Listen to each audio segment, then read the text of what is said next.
திண்டுக்கல் மாவட்டம் வேடச்சந்தூர் அருகே குறி சொல்வது போல் நடித்து சாமி கும்பிடும் நேரத்தில் மூதாட்டியிடம் 3 சவரன் செயினை ஒருவர் பறித்துச் சென்றார். வேல்வார்கோட்டை பகுதியைச் சேர்ந்த வள்ளியம்மாள் என்ற மூதாட்டி வீட்டில் தனியாக இருந்தபோது குறி சொல்பவர் போன்று உடையணிந்து ஒருவர் சென்றுள்ளார். அவரிடம் மூதாட்டி குறி கேட்டபோது அடுத்த 3 மாதத்தில் மகனுக்கு திருமணம் நடக்கும் என்று கூறி காவி துணியை கொடுத்துள்ளார். பின்னர் அந்த நபர் கூறியபடி காவி துணியில் 3 சவரன் செயினை முடிச்சு வைத்துவிட்டு மூதாட்டி சாமி கும்பிட்டுள்ளார்.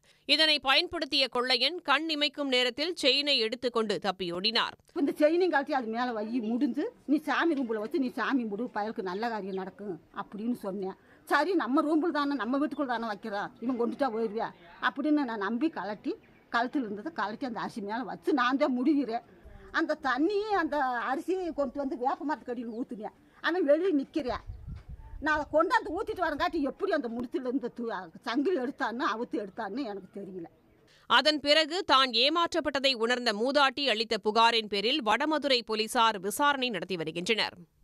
உடனுக்குடன் செய்திகளை தெரிந்து கொள்ள சன் நியூஸ் பெல் ஐகானை கிளிக் பண்ணுங்க.